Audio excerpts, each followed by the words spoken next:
Hi, I'm Jim McCann, founder of 1-800-Flowers. We created this podcast to share the wonderful people we get to interact with, we get to meet, we get to know, and most importantly, get to learn from. So I invite you to join us on this journey here on the Celebrations Chatter podcast.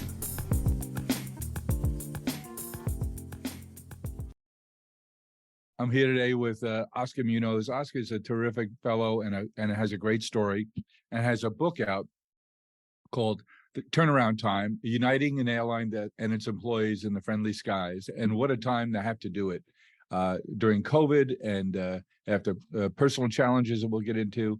But what a remarkable book, Oscar. So much for all of us to learn from your experiences, just learn your career is just amazing. And to learn from your interesting set of experiences and choices that you made.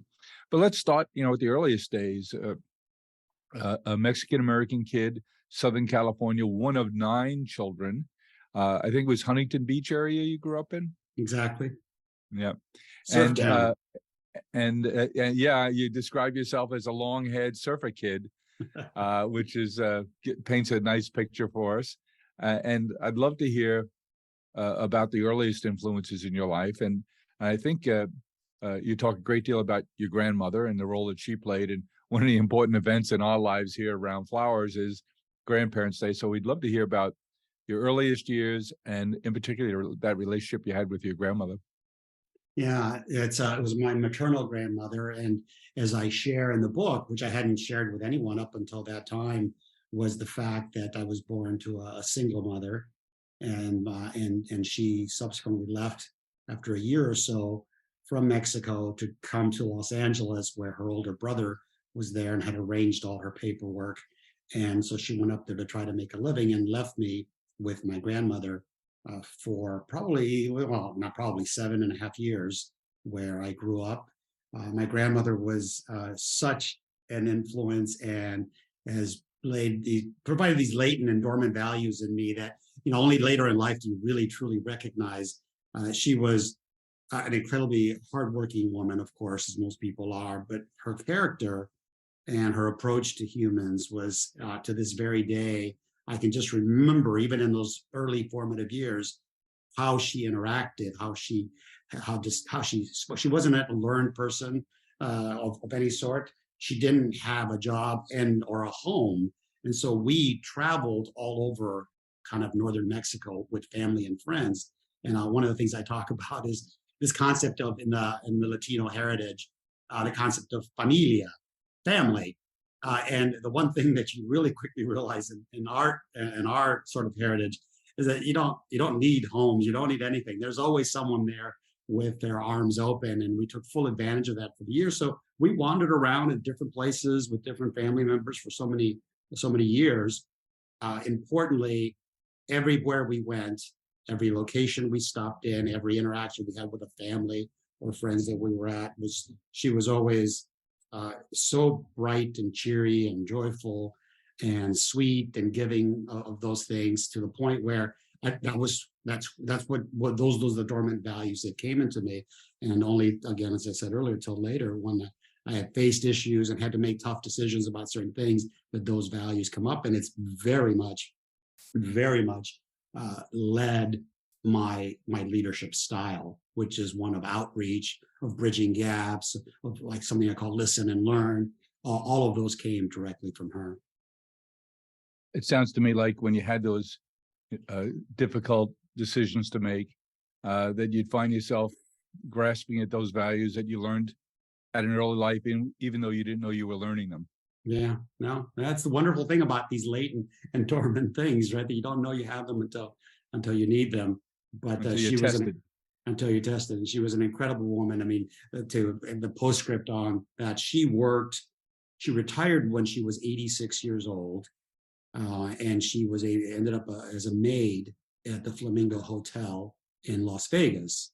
And the story I love to tell, and I was just there making a speech at an event, in the Flamingo Hotel basement where the employees work and have their holding area, there's a Hall of Fame for employees, and she's on it. And it's just this wonderful thing where my families, my kids. Every time I go, it's like, we have access to that section, and that's the kind of person she was. And on her retirement day, they called. So one of her friends called and said, "Hey, would you mind coming?" And I said, "Sure, of course I'd love to." I'm expecting, 3 or 4 ladies that are going to have a little dinner or something. Well, I show up and, they had an overflowing, ballroom.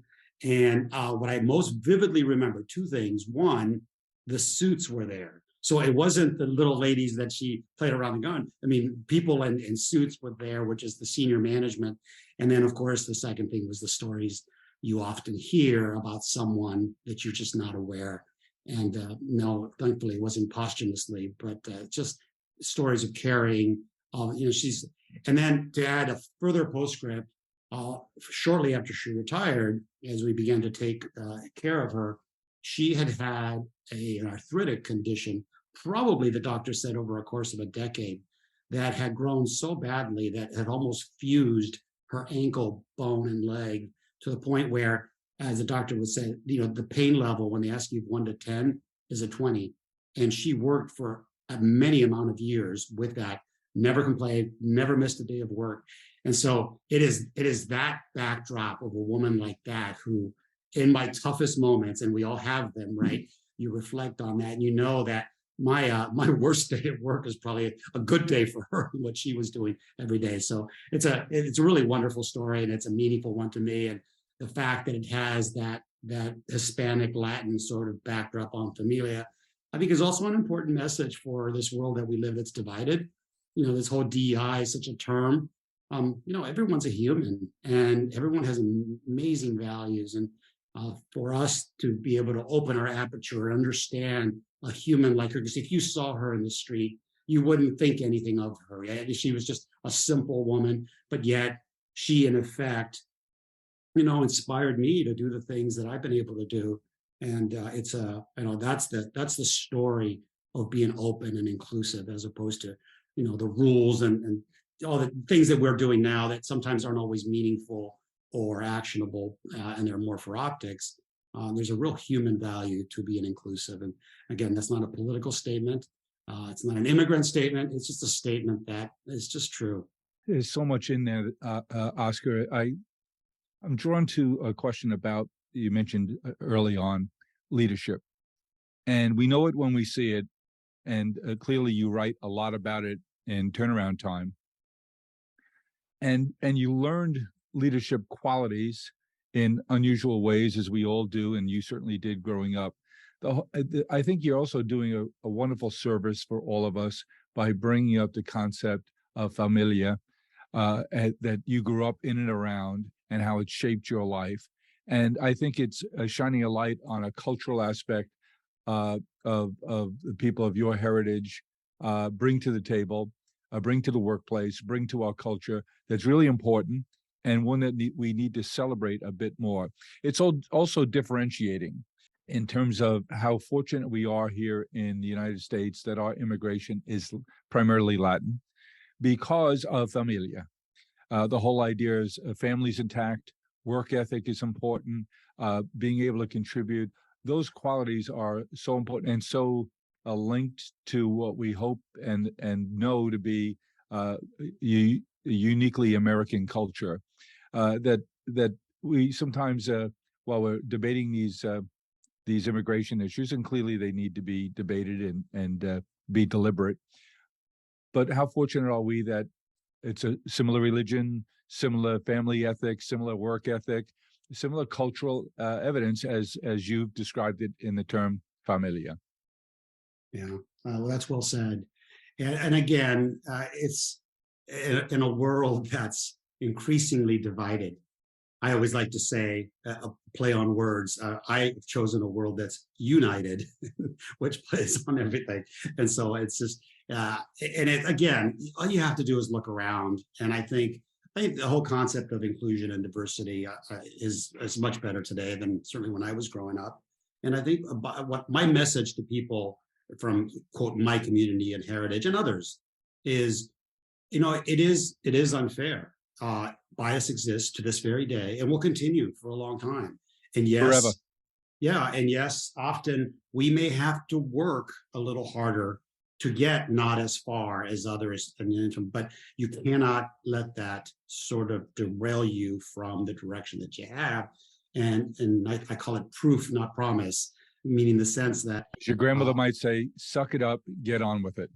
yeah, and you know, yes, and prove to people that this, you know, what I've been able to do in my business world, my philanthropic world, all that sort of thing. I don't think anything's credited to the fact that I'm not often referred to as this or that from a heritage perspective. I'm often referred to the accolades and work and successes that we've had in the business, and that's how you show people. And so that's my continuing mission. And to your point, when I speak to younger folks, you know, put your head down, work, you know, all the things that make our heritage so strong: loyal, hardworking, increasingly digital native, increasingly more affluent, more educated. Uh, you know, I do a lot of work in this space nowadays, but the Latino community, the cohort in the U.S., if you add up their economic buying power in terms of GDP, it would be the fifth largest nation in the world by a simple term of GDP.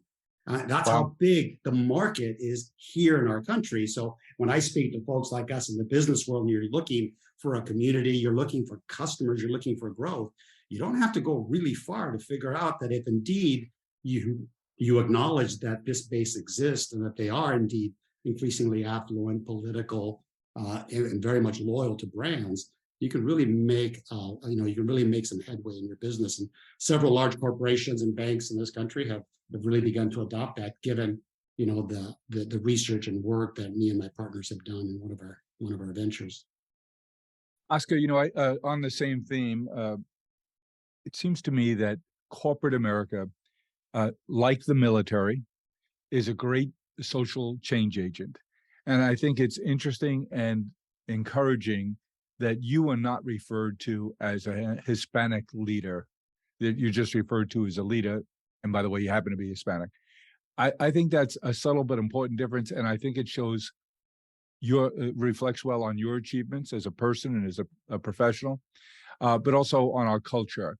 And you've been a part of so many big companies that have been influential in terms of how they behave, what they reward, what they celebrate, what they punish, in terms of cultural inclusion and opportunity.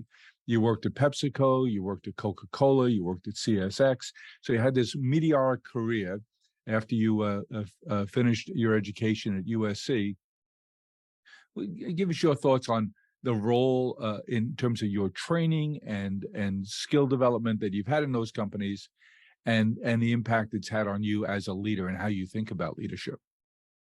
Because Yeah, those are known as great leadership factories. yeah, they are, and they train a lot of their culture and their work ethic. You know, the early days, particularly at Pepsi and at Coke, you couldn't have two different companies. I always draw an analog between the city of New York, Manhattan in particular, and the city of Atlanta. And if you've traveled between them, you can immediately comprehend the difference between the culture. Right, New York is New York, and of course Atlanta is much more genteel. But nevertheless, both are very are great cities and both great companies. I think you know I've been very fortunate to be part of some really great corporations, which is part of it. Good curriculum towards training, good examples of people that are doing things around you that you wanna respect and aspire to. I cannot tell you what the most important thing, and in all of us in our experience of many years, we begin to figure out is it's the people that you surround yourself with. If you're fortunate enough to have somebody that you work for and around that actually takes a moment to appreciate the things that you do and how you do them and gives you that lift. And even if it can take in many forms. There's an old term that sharing is caring. And if I had to attribute, you know, points in my life where my approach to business, which by the way was as frenetic and as disorganized and without guidance as anyone else of us that are young, that are starting out and hear and read things, and we try to do what everyone else does. It always takes a person around you, if you let them in, to sort of course correct. And I have many, many stories over the course of my career where somebody just, stopped me and said, you know what, you're doing awesome, you're doing great, you're young, you're at a position 10 years before your time. And I'm like, yeah, of course, I'm really good at this. And, it does go to your head, and you begin to act like you shouldn't. And I had one boss in particular saying all the good things. And then he kind of closed the book and said, Oscar, if I could offer some advice to you more as a friend rather than someone that you work with. And I'm like, oh, I'm thinking he's going to ask me to date his daughter or something, right? That's how arrogant I was to some degree. And he said the words that to this very day, I remember the room, I remember the setting, and I remember the exact words. He says, you're good, you're really good. And he goes, and if I could give you any advice, just realize that you're not yet as good as you think you are. And I remember sitting there, it's like, wait, that didn't sound like an accolade, right? And it was kind of in today's, more contemporary language, it was one of these slow your roll kind of moments. I had gone from Pepsi to Coke. Pepsi was this very, again, supercharged, a lot of young people, everybody, sort of kind of shark infested waters back in that time frame. And Coke was much slower and had a much more mature sort of group. And for me, the optics of it, I just saw a lot of, older people, and I just assumed that they just, they hadn't moved in their careers because they were just still doing what they were doing.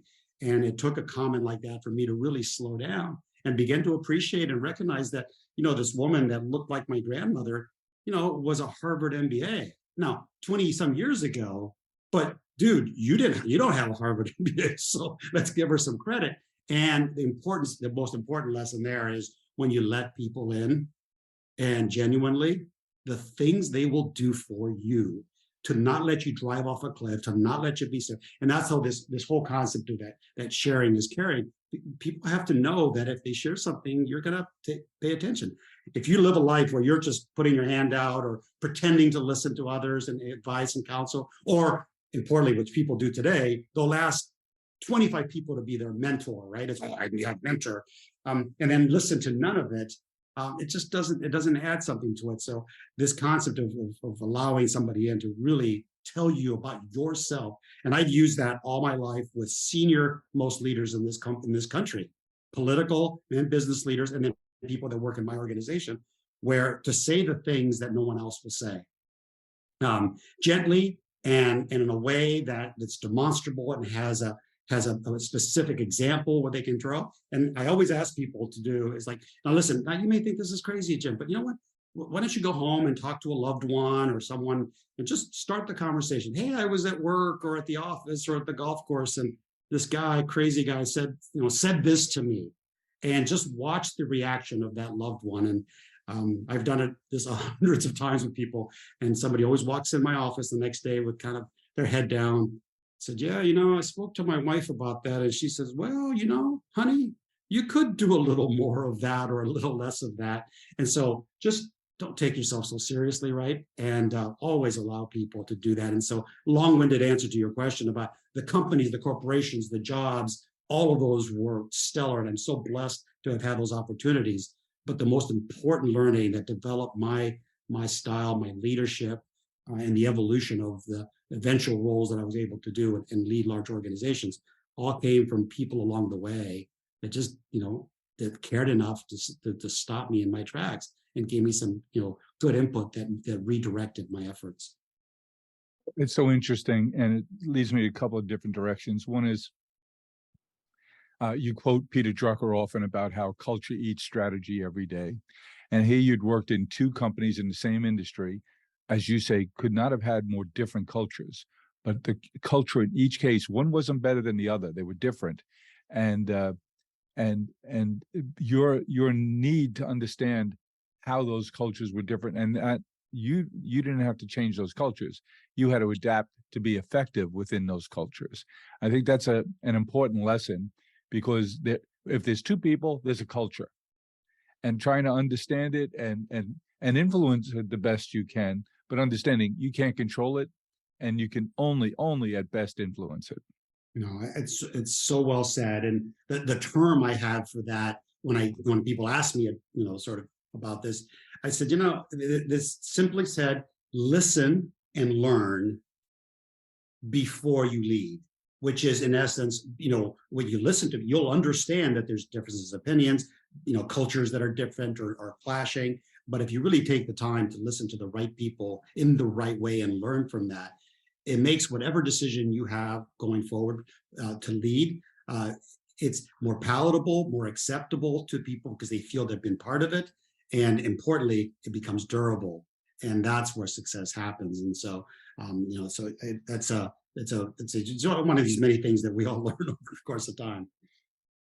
Well, I'd like to touch on something else related to that. You mentioned a golf, and you mentioned that you had a when we were chatting earlier today, that you had you live in the Ponte Verde area, Florida, during some parts of the year, which is famous for a lot of wonderful golf courses, and that you had a regular weekend morning game. For us guys, having playing golf is a great way as an excuse to have a little exercise, yes, but more importantly, to maintain guy friends. And it's becoming more and more important. It's something we've spoken quite a bit about in our newsletter here and on our podcast about adult male relationships, friendships, and how important they are in life. How important are they to you? And Oscar, what are you deliberate? Do you think about investing in and maintaining those adult male friendships, relationships? I am smiling and grinning from ear to ear if we're not on video when we do our podcast, because I treasure, and it's not just male friend necessarily, but I treasure and those friendships. I never let them go. And you have times over the period of time where people get busy with other things, but I have, in today's contemporary world, I probably have 6 different threads of certain groups of friends from certain periods of time, whether it's high school, fraternity brothers, college, people I surfed with, just a whole group of people, very diverse, group of people and backgrounds. In fact, I just got a couple of pictures from a couple of my friends. We have taken the same picture. They're both bigger than me, and I'm always in the middle. And Alan's always on my left, and Scott's always on my right. And we have a picture when we were freshmen in high school where I had hair down to here, and we were just, these knucklehead young kids. And then we have that same picture taken maybe 3 months ago. The same exact thing, me hanging between them. And that, I think, hopefully gives you the answer that you want. I mean, and the 3 of us have been through, obviously, in our personal lives, all sorts of things. And over the time, you nurture newer and broader relationships with many people. And I just think it's so important. And, we talked about a personal situation that I'm facing within my family. And as soon as something breaks like that, the value of this is the outpouring of affection genuine affection that comes from so many people willing to assist and help, sure. But also the connections that can made. They can say, hey, have you spoken to this about this or that? And so there's a value to it, but that's not why you do it, right? It's just, you have, I'm sure, wonderful friends, and you sit down and in 2 seconds, you're telling the same story you told for 30 years and smiling at it. It's nurturing. It's people you can talk with when you're facing personal issues. Again, the most intensely intimate part about all of that is these people that you've known for so long and have put so much effort into the relationship. I heard as I've written this book, I've spoken a lot, so I've heard all these terms, but I heard this one great concept that trust travels at the speed of vulnerability. Say it again. Trust travels at the speed of vulnerability. And it just applies to personal relationships, to work. As the boss of a large corporation, if you're walking around, giving everyone the impression that you know everything and that you have no weakness, people are going to go, okay. But if you're willing to say something as simple as like, Jim, I'm sorry, I didn't understand that. Can you help me with that? That vulnerability is something that comes in friendships, and I've just learned that the people that know you best, that you let into your life, when it comes time for need, They know who you are. You can't pretend with them. And I think, again, we get older in life, we learn that the facade that we try to put, I know as young men in particular, right, they get that deep voice, yes, Mr. McCann, they get that sort of investment banker mindset that I always call. The quicker we learn to be ourselves and to open up ourselves to others, the value that accrues from that is just so significant. So again, long way of answering your questions. I treasure my relationships. I nurture them. So many every insights day. in what you say, particularly around vulnerability. We've had that conversation in my circles just recently. One of my friends is an expert on leadership. You might know him. His name is Jeff Sonnenfeld. He's the associate Oh, dean yes. Yeah. at Yale, and Jeff was just talking about leadership, and he studies it professionally. He knows so many people who have been and are in leadership positions in business and in government, and he was just talking about that very same subject. So you two are two great thinkers, are on the same page there about some of the best leaders are the people who have the ego strength to expose their vulnerabilities or shine a light on the mistakes that they've made. And I've been thinking a lot about it over the last couple of weeks. So it's so interesting to hear you say it too. The dark age you mentioned as we get older, you mentioned that you have a home in Florida. We have a place in Florida too, over on the West Coast in Naples, and being deliberate about nurturing and developing a circle of friends. My wife and I have talked recently and quite a bit about the fact that we have to be deliberate about investing in and maintaining a wonderful, nurturing group of friends, because things happen as you get older, health-wise, geography-wise. The friends that say, okay, we're in Chicago too, Oscar, but geez, we're going to make Florida our year-round residence. So all of a sudden, your network just narrowed a little bit. So I think it's important to be deliberate about developing new friends and maintaining old relationships both. Yeah. And again, the empirical studies also suggest that it's life extending, right? Because you smile and you laugh and you No cry question with people. about it. And all of those things are emotions that it's easy to get sort of locked into a smaller group of friends. And it's just, it's proven very valuable to me. I'm going to try to see if I Especially can, with a this is perfect. you can see the hair there.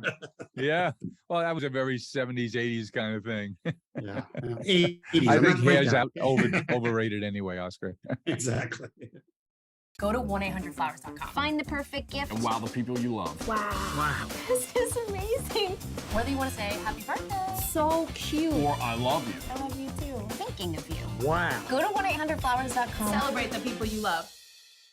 You came from one crazy part of the transportation industry, the railroad industry, where you'd had a terrific career. Obviously, one job leading to the next, developing your skill sets, your field of vision, your knowledge set.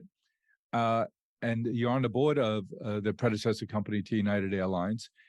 Tell us about that change, and how did you decide to jump into the craziest of industries? It's sexy for a guy. I grew up in the walking distance of Kennedy Airport in a not so glamorous neighborhood. So I've always been fascinated by aviation. Kennedy Airport, back when I was a kid, was called Idlewild, and that was our playground. So I loved airplanes and airlines from an early age, and I always thought the dream job would be like the fellow who lived across the street from friends of the family who lived out on more eastern Long Island. They were the richest people we knew because they had a house on a canal. I mean, this is heaven. And their next door neighbor was the youngest pilot in United's history at that time. And I thought he was such a cool dude in every way. And here he was, a captain flying for United Airlines in the 60s. And I thought, what could be better? And then you begin to learn that this is one crazy business. And complicated, and I can't imagine a nuttier business. Yet you, with all your training, all your experience, decide to go and jump in with both feet into this crazy, crazy, broken company. Yeah, and it's even crazier than that, the decision, given that where I was at the time. So I was on the board of the airline, just for a couple of years. But I had a very full job at the CSX, the railroad company. I was president. I had been anointed to be the chairman and CEO, about to be announced, but a few weeks later, announced, Wow. and so it's beyond that. And the lesson that I speak about is this concept that I've dubbed knowledge of contribution. And what it essentially means is this concept of you knowing yourself, really knowing yourself. I always add, not the self that you want to project to others. Hey, listen, I'm smart, I'm articulate, I'm strategic, all the things that we want people to know. Fine, but understand you should really know yourself and what you really do best, and what the areas that maybe aren't your best traits. How I've used that in decisions about career changes, because I mean, I've been in soft drinks, right? I went to telecom, and then I went to railroads, and then I went to airlines. And so there's no rhyme or reason there, other than the fact that how I learned to articulate this is I've learned over time what I really am good at, and maybe the things that I'm not. And one of the things that I did at CSX, the predecessor company before United, so I was part of a wonderful team, and we took that sleepy little company from a 7 billion market cap to it's probably 70 billion market cap today. A lot of my work and other great work went into that, so I was part of that team. And what I quickly learned there as I was going to ascend to that role, that what's next for me to do there versus what I do. I don't do maintenance well.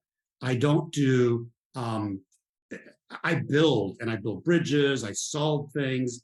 And when the opportunity at United slowly, and I talk about this in the book extensively, came up, I began to sort of use my own words against me. It's like, is this what you want to do? Do you want to just revel in your success? Or given that you're one that bridges gaps between union and management, between customers, between investors in the company, that you can actually, you talk with people, you unite people.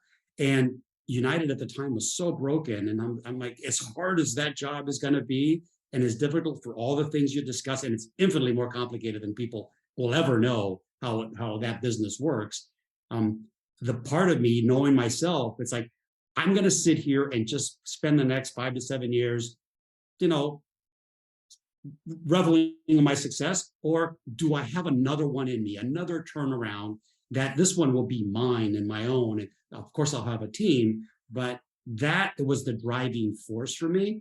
The difficulty, all of that, what made it easier for me is that I had a great sense of what needed to be done first, and it's what I did well. I always tell a silly story. If you're the best plumber in the world, and you're going around, the neighborhood asking for a job, and somebody really likes you, it's like, oh, you look like a great person, Oscar.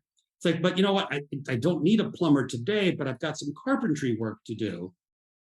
If you take that carpentry job, it's not going to work out well. That's not what you do. So that's the point of knowing yourself and what you really do well. Because when an opportunity arises that says, you know what, I know it's going to be hard, but if anybody, I can do this, is what I very early on I told myself. And so that's kind of the short story around that. So it had nothing to do with the industry. I was already going to be a CEO. I never chased that role necessarily. You just do your job, you keep your head down. And somebody with my background, I didn't grow up from day one saying, my dad was a CEO, or my grandfather was, my dad was a meat cutter, a union meat cutter, and my mom was a stay-at-home mom. And so the ambition didn't come till later, and the decision to make the change at the time that I did was based on this knowledge of contribution. Throughout turnaround time, your story at United, Oscar, it seems to me that you're a student of history, and you're also very aware as in crafting leadership, and especially in a large organization like United with tens of thousands of employees. You can't affect everyone, but that the signaling that you do, the things you choose to emphasize, and more importantly, the vocabulary that you use and use over and over and over again are some of the few levers that you have at your disposal to influence the culture, which then decides how performance goes. And I love one in particular, which is profitable and principled. So you emphasized over and over again at United that we need to be profitable, but we will never do it in a way that's not principled. We have to be principled in everything we do. And you had some terribly public situations that you confronted that you turned into learning lessons and cultural pivot points, but it always came out to being principled in your behavior is key lessons for every one of your tens of thousands of people at United. Yeah, it's I think there's several events. I often talk about the book. I go, oh, what kind of book is it? Is it a memoir? And it's like, I don't know how to label it, but I will tell you this: it speaks more about failures and the learnings from that than the, oh my gosh, look at me and all the things that I did and how it was great. And I like to paraphrase the book in that way because I think it's important to understand that these mistakes and the learnings from them are just such a critical part of who we are and who we become.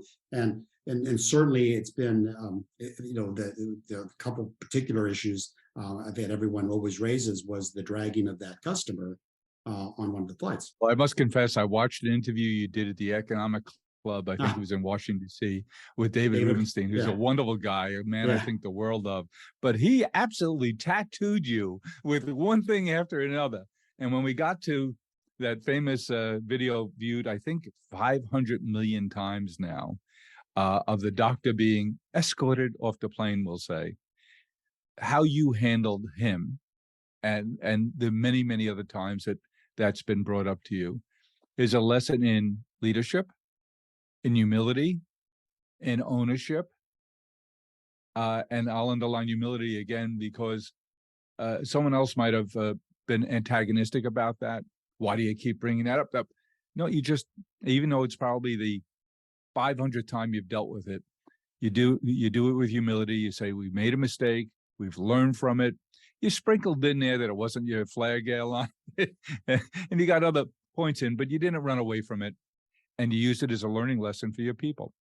Yeah. And I think what's critical about that is, first of all, people sometimes they're nice and sometimes they're not, but hey, do you mind if we bring this up? Or they just tell you, hey, we're going to bring this up. And I said, bring it. It's like, there's just no way. And why I can say that, and this is a good lesson for everyone, because all of you watching this will face a crisis of maybe not this level of visibility around the world, hopefully, but you will face these decisions, and the decision to shy away from the normal corporate spin, which began probably the big mushroom cloud above this, because there's so many people involved, and you got to say this, you got to say that.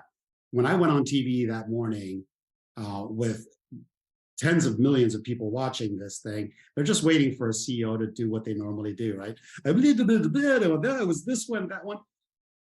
We talked about my grandmother. This is where those latent and dormant values come in. In the middle of that night, before I was getting ready to go to this interview, of course, I was uneasy and not sleeping. And I remember dropping to my knees, not because I'm a pious person necessarily, but I think as Lincoln said, there was nowhere else to look but up at some point.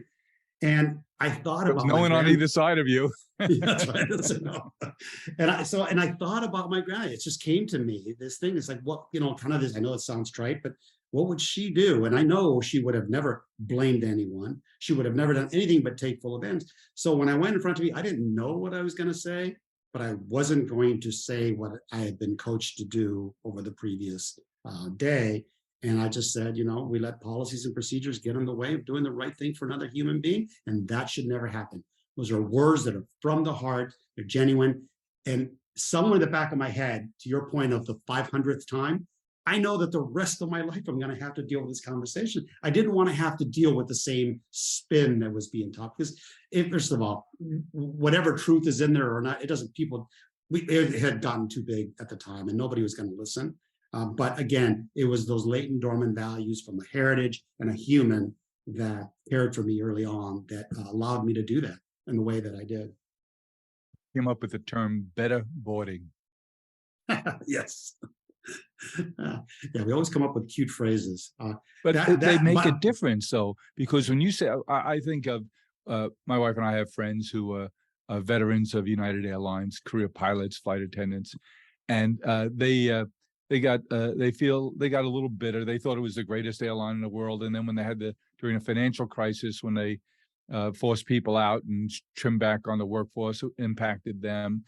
And they were always lamenting the fact that the good old days of the good old United, your single greatest accomplishment, in my opinion, is through all of that, the people now at United think we've recaptured the best of the good old days. And that's all about culture. It's all about leadership. It's all about priorities and vocabulary. And when you say, well, it's just that we come up with cute little sayings, but it does when people learn what better boarding means, and it's ownable by you and your team, that phrase, it triggers a whole sense of behaviors and attitudes that shape how people behave on the front lines every day. So it's critically important. Even yeah, though it we might be call cute, yeah. it's a Yeah. trigger to a sense, to a set of behaviors and an attitude. You're an astute and wise man, Jim, for sure, to understand the nuance behind that. I always try to simplify the things, and I use phrases, oh, this cute little trite thing. The resonance it has in a human, especially in a business like mine, where the majority of people are frontline people who have a degree of high school education. Most they're simple people in how they comprehend this. They're complex people in the way they understand and the way you ask them to interact with your customers. So when you say, I need you to care, we're rolling out this system that's called better boarding. Just the terminology, right, is easier. It's like, what are we doing? And if we put some phrase, well, logistical, time-based, they don't understand. What are you trying to accomplish? Well, in the name, it's there. It's like, and they all know, it's like, yeah, boarding sucks. And people crowd up, they want to do those things. A quick sidebar, at that economic club with David, I don't know if they recorded all the Q&A in the annals, but one person in Q&A stood up and for lack of a better term, very self-inflated, officious kind of person, and asked a very stern question. Is like, I'm a big flyer and I pay big money and I don't understand why I can't board first. And of course, the person, he's a very well-known person in DC circles. And so I was like, oh, he's got you, Oscar. I said, sir, I understand. And if you could help me with one question, is it women and children or people in the military that you have a problem with? Because that's who boards before you, right? I think I will pay for that at some point in time because this person's very powerful. But it's the concept of you have any good travel hacks and all that. People always ask you those questions. So you know what? A little simple empathy and caring for the others around you goes a really long way. I know that older person is moving slow in front of you when they're boarding, or they don't know what they're doing. At one point in time, you're going to be that person. Or someone is distracted because they're going to a significant medical condition of one of their loved ones. You never know. Everybody travels for a purpose. And one of the things that we taught everyone at United was that very concept, is that people matter. It is not just a ticket number. You're going somewhere that's important to you. And that's all you're thinking. And I paid you, United, to get me there. And that's fair. And we should understand that person isn't just yet another seat number, or we call them, we have different terms for customers and from their numbers and confirmation numbers and all that. But getting people, again, back to the simplicity of life, it's like that person in front of you is just like you and is headed to something that could be wonderful, or it could be sad, or you don't know, but they are going to someplace important. Even if it's just getting home to the kids to put them to bed, all of that is important to you. And when you place that simplicity in people's mind and ask them to care and think about that, and we use the term connecting people and uniting the world as our broad phraseology. Unless you're from United, you don't know what that means, but it means just what we just talked about. It means getting you, whatever role that you have in the airline, just think of last time you were trying to get home to your kids to put them to bed. And you put that in someone's head, and it's a meaningful differential on how they approach that job. You can't teach that stuff. You have to guide it and lead it. Reading your book, I was struck by a simple little phrase and how it triggers a sense of knowledge or a body of knowledge or sense of attitude. And that, as you said, everything we do far away here at United headquarters in Chicago is all about influencing how that gate agent in Turkey treats our customers.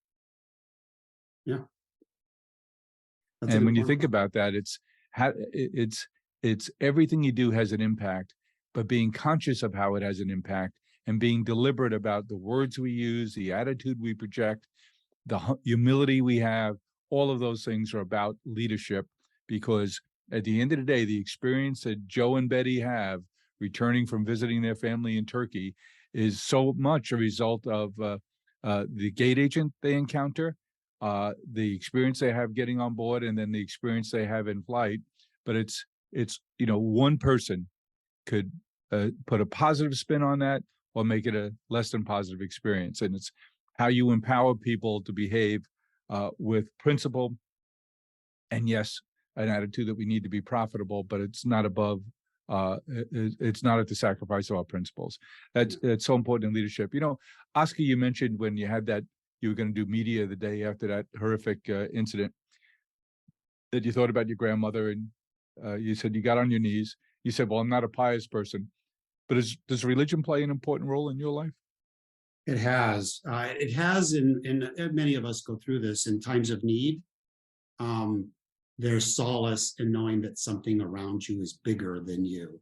And, again, I'm not an overly pious person, but in times of need, and, we all have those in our personal lives.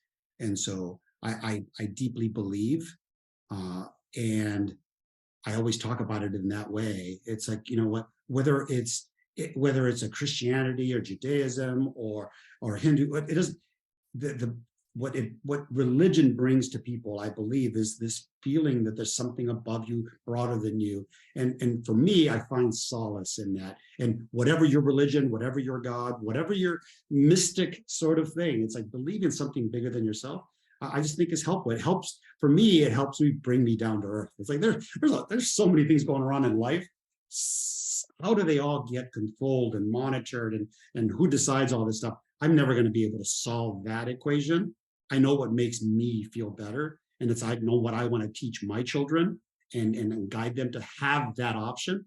And interestingly, the kids will, like when they're young, I want to get up and go to church, and then but as they've grown older and they have their own children or they have their own families, it's funny how they begin to gravitate towards, again, the solace that concept of religion brings. And I'm sure that's controversial for many people, but from a personal perspective, kind of like having friends and nurturing relationships and all that human dynamic in our minds. We're social animals by birth, and we need guidance and support and a belief of something else. And all that mumbo jumbo I just said, it's important when you lead an organization, because the people that work for you and the people that buy your product all have those same views. We don't talk about it much, but how do you fill voids in people?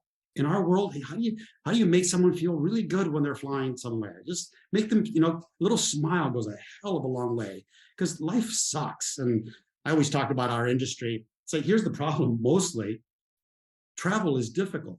You have to get to the airport, and it's usually traffic, and you're really rushed. Then you have to park or get out of an Uber. Then you have to go through security nowadays. Frankly, by the time you sit on our seat, you're just loaded for bear. You just want to take it out on someone. And I will tell my people, it's like, understand, it isn't personal. People are going through a lot of things in their own life, and you're just the lowest common denominator in there, the stuff, the proverbial stuff that rolls downhill or whatever. And it's just, when you can understand a person's going through something in a small way, whether it's a smile or a gentle pat or a little extra coffee or whatever it is that you want. There's so many ways that you can make another person feel a little bit better in their day, regardless of business or whatever. It's not a bad thing to live for, right? So I'm a firm believer in all that. And I just had Well, Oscar, the recurring theme in our conversation today, as I think about it, starts with religion. When I say religion, a faith. Sure. Thinking and having a knowledge that we're part of something bigger. Then it goes to family and the impact your grandmother had on you and the values that she instilled on you and the wonderful, good, humble person she was. But you were sort of something bigger that she was a matriarch of. And then it goes to your employment. You're part of something. You talked about all the companies you worked at and how they had different cultures and you were part of something bigger. And that seems to be the recurring theme through your leadership and through all those unbelievably trying times at United, is to have that gate agent in Turkey understand that she was part of something bigger. And there's a set of expectations in terms of policies and procedures and compassion and being able to deal with people in a way like you just finished at there. I think that recurring theme of we're individuals, yes, but we're a part of other things. And I think, frankly, that's what we don't have enough of, for people to realize they're part of something bigger. Even if it's a nephew in our family and he's struggling, if Uncle Oscar and his other relatives continue to invite him to the family functions, even though it's not likely he's going to show up, but just to remind him he's part of something bigger. And I wonder, being one of 9, does your family get together very much? All the time. All Yep. the time. No, every opportunity. I travel a lot. They travel. So no, the bond of Familia stays between them, and we teach our children. We all laugh because when we were kids, we would have the same family gathering at somebody's house, and we were little kids running around. Now we're the older kids, the older people, and all our kids are running around everywhere. And there's just a certain sense of tradition and value that's just important. And so it's such a wonderful legacy that you can leave for your children and people around you, that it does matter, that blood matters. And caring And for you don't others have to have a lot, Oscar, right? No, you really don't. That's the thing. The effort is not a lot, and just constantly reaching out. It's just such a. I think it's such an important message for all of us internally to consider. And I know it's not easy for folks, and it's easy for you, Jim or Oscar. It's like, well, you're right. I mean, it's not easy for everyone, but it is an important part of being happy, leading fruitful Well, lives. Oscar, I've enjoyed getting to know you in our couple of conversations here. I really enjoyed reading your book, Turnaround Time, about your experiences at United, but more than that, your experiences in life. You're a good man, and I'm so pleased that I've gotten to know you. And when I say you're a good man, you have great values. You're transparent. You're humble. You're very smart. You're extremely accomplished, and you don't wear that on your sleeve. You don't have to. And you're such a great role model for all of us in so many ways. That again, it's just a treat to share you with our community, and to have gotten to know you, and look forward to getting to know you even better, Oscar. Well, thank you, Jim. Thanks for having me, and look forward to continuing the relationship. So I hope the rest of the summer is great for you and your family. We have one of those family weekends coming up just this weekend in my family, and it'd be great to get around the 3 generations that we are now and have a blast. That's true. That sounds like a wonderful event. So enjoy that, and thank you again for having me. Say hello to my friend Jay Monahan too. I will do that. Okay. Thank care. you. We put our heart into everything we do. We are farmers, bakers, florists, and makers who grow and create with a passion. Made with love at every step of the way. Because at the end of the day, we know you're sending more than a gift. 1-800-Flowers, share with love. Well, I hope you enjoyed what you heard, and I know I'll be sharing it forward. I hope you get to as well. Let's keep the conversation going. Follow me along on Twitter at Jim1800Flowers and on LinkedIn at Jim McCann. Hope to talk to you soon.